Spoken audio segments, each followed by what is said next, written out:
आज આપણા ગુરુદ્વારા સભા ટ્રસ્ટ દ્વારા ખૂબ સરસ એક અરદાસ કીર્તનના આયોજન પ્રસંગે અને આપણા ગુજરાતના પનોતા પુત્ર દેશના યશસ્વી વડાપ્રધાનના શુક્રાના સમાગમ જે 26 ડિસેમ્બરના વીર બાલ દિવસની ઘોષણા આપણા માનનીય પ્રધાનમંત્રીજી દ્વારા કરવામાં આવી. એમને એક ધન્યવાદ આખા શીખ સમુદાય દ્વારા પણ અહીં જામનગર ખાતે કરવામાં આવે એના અનુસંધાને આજે આપણા ગુરુદ્વારામાં અને અહીંયા પાવન આપણા ગુરુ ગ્રંથ સાહેબના સાનિધ્યમાં આયોજિત આ સમગ્ર કીર્તન કાર્યક્રમમાં ઉપસ્થિત આદરણીય શ્રી જેમણે હમણાં જ આપણે સૌને પોતાની લાગણી પણ વ્યક્ત કરી એવા આદરણીય શ્રી મનજીતસિંહજી, એક વખત પહેલાં પણ અરુણ જેટલીજીના કાર્યાલયમાં એમને મળવાનો મને લાવો અવસર પ્રાપ્ત થયો હતો. આજે બીજી વખત આપને મળવાની તક મળી છે. आदरणीय श्री परमजीत सिंह राणा जी, हमारे रिनाउंड जो यहाँ पे कीर्तन संघ है उनके प्रतिनिधि आदरणीय श्री अनंतवीर सिंह जी, हमारे गुरुद्वारा के प्रेसिडेंट भाई श्री हरपाल सिंह जी, शहर अध्यक्ष भाई श्री विमल भाई कगथरा जी, उपस्थित अन्य सर्वे महानुभाव, मारी सामे उपस्थित આપણો સમગ્ર પરિવાર. સૌ પહેલાં તો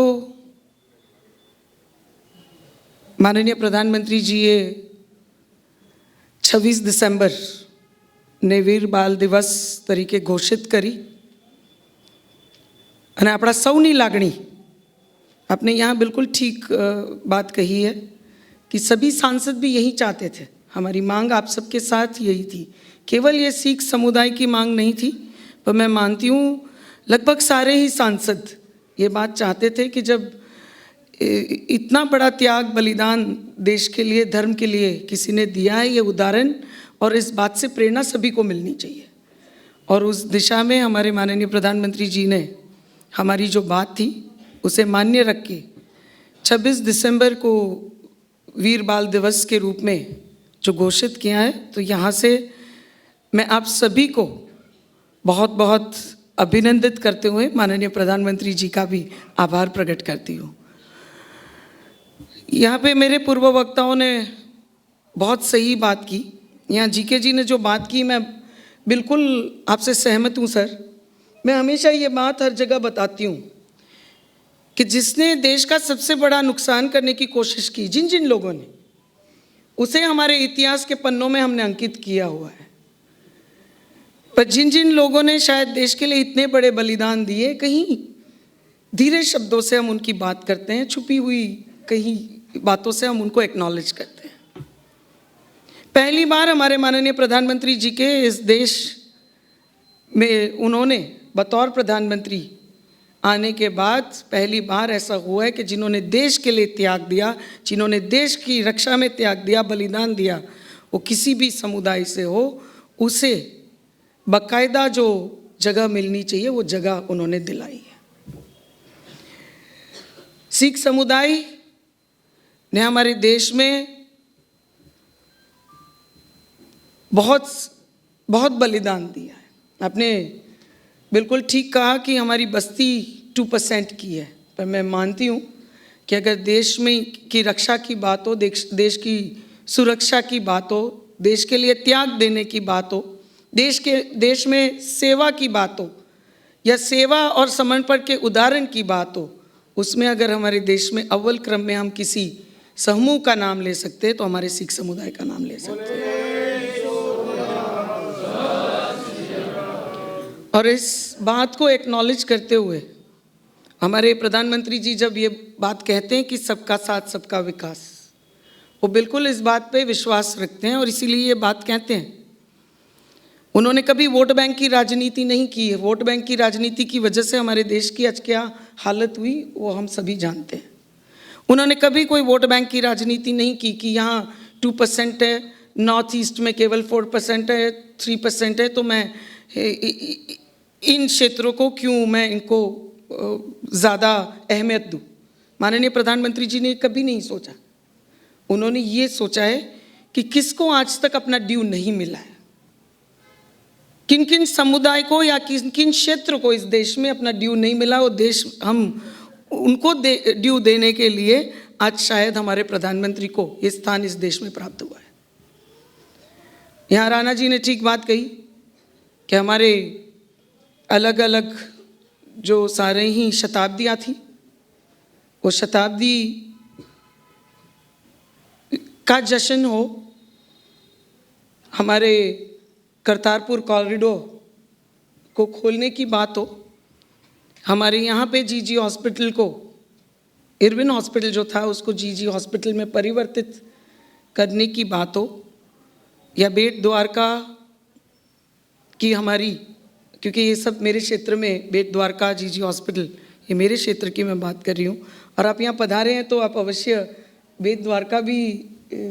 अगर समय है तो जाएगा। बेट द्वारका की बात हो, हमारे माननीय प्रधानमंत्री जी ने हमारे सारे जो धर्मस्थान हैं उसे भी उस तरह से मेंटेन हो, उसकी भी बात, उसकी उपस्थिति का एक प्रचार सब जगह हो, उन्होंने वो ये प्रयत्न किया है। अभी मुझे लगता है कच्छ में तो थोड़े दिन पहले ही माननीय प्रधानमंत्री जी ने लाइव वर्चुअली लाइव होके लखपत साहिब में ये पूरा हमारा जो कार्यक्रम था उन्होंने किया है। और उसी दिन मुझे लगता है कि ये घोषणा भी गुरु गोविंद साहब की जयंती के दिन उन्होंने की है। तो हाँ, एक मांग हमारी ये भी थी, अभी मुझे यहाँ भाई हरपाल सिंह जी ने याद दिलाया कि हमें एक्सेस जो था बेट द्वारका में, वो एक्सेस बहुत ही क्योंकि बोट से जाना पड़ता था तो काफ़ी समय तक ऐसे होता था, साल में 6 महीने 4 महीने तो हम जा नहीं पाते थे। तो एक सिग्नेचर ब्रिज के माध्यम से, क्योंकि हमारे बहुत सारे धार्मिक स्थल, वो सिख समुदाय के हो, हिंदू के हो या मुस्लिम के हो, ये काफ़ी धार्मिक स्थल वहाँ पे आते हैं। तो माननीय प्रधानमंत्री जी ने एक सिग्नेचर ब्रिज हमें द्वारका से बेट द्वारका को जोड़ते हुए एक बहुत अच्छा सिग्नेचर ब्रिज भी, जो एक कोस्टल पूरा एक सस्पेंडेड ब्रिज आने वाले दिनों में सी के ऊपर से जाके हमें उस आइलैंड के साथ, बेट द्वारका आइलैंड के साथ कनेक्ट करेगा। तो आने वाले दिनों में ये होगा कि जो हम साल में 4 महीने वो एक्सेस नहीं कर पाते थे बेट द्वारका, क्योंकि सी भी इतनी मतलब ठीक नहीं थी कि we could go across through a boat, तो वो थोड़ा सा पिची होता था, तो कोई रिस्क ना लेने की दृष्टि से हमारा जो एडमिनिस्ट्रेशन था वो 4 महीनों तक, 3 महीनों तक कभी ये मूवमेंट बंद करता था। तो अभी हम वो 3 महीने भी जब भी चाहें हम वहाँ जा पाएंगे। तो आज खास विशेष रूप में आप यहाँ हमारे बीच मंजीत सिंह जी, भाई राणा जी, आप सब उपस्थित रहें और माननीय प्रधानमंत्री जी की तरफ आपका जो ये आदर है, जो ये एक खुशी है, ये रिकग्निशन की वजह से मैं मानती हूँ, व्यक्तिगत रूप में भी मानती हूँ कि हमारे सिख समुदाय ने हमारे देश में हर समुदाय को प्रेरणा देने का काम किया है। देश की रक्षा में भी आपका बहुत बड़ा योगदान है। आपने ठीक बताया राणा जी कि आज भी हमारी बॉर्डर पे जो सिख रेजिमेंट है वो बिल्कुल फ्रंट लाइन बॉर्डर की सुरक्षा करके बैठी है। और आज हम सारे जो जश्न मना रहे हैं, इस देश में सुरक्षित भाव से रह रहे हैं, उसमें हमारे इस सिख रेजिमेंट का बहुत बड़ा योगदान है। अगर हमें तसल्ली है कि हमारा देश सुरक्षित है तो उसमें भी सिख रेजिमेंट का बहुत बड़ा योगदान है। तो आज मैं माननीय प्रधानमंत्री जी ने एक बिल्कुल ये एक ड्यू रिकग्निशन ये करना ही था, ये होना ही था, ये बहुत पहले हो जाना चाहिए था हमारे देश में, पर ये दुखद है कि नहीं हो पाया। और हमारे प्रधानमंत्री जी ने ये दोनों साहिबजादों, चारों साहिबजादों को जो ये बाल दिवस के रूप में ये रिकग्निशन दी है, साहिबजादे फतेह सिंह जी और साहिबजादे जोरावर सिंह जी, उस उम्र में बच्चों को ये नहीं पता होता है कि धर्म क्या है। उस उम्र में बच्चों को ये नहीं पता होता है कि लड़ाई क्या है, क्योंकि बच्चे हमेशा प्यार से बड़े होते हैं, पर अपने देश के, अपने धर्म की सुरक्षा के लिए उन्होंने जो बलिदान दिया, मैं मानती हूँ आने वाले दिनों में हमारी जो भावी पीढ़ियाँ हैं, उन्होंने भी इस बात से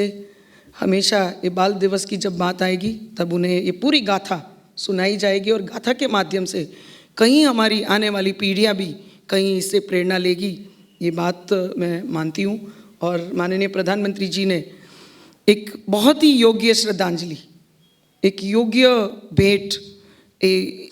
इस प्रकार की शहादत को दी है,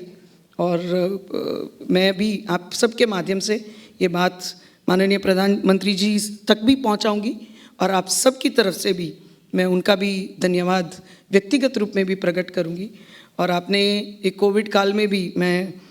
भाई हरपाल सिंह जी को बोल रही थी कि हम कैसे करेंगे एक कार्यक्रम, क्योंकि केसेस बढ़ रहे हैं,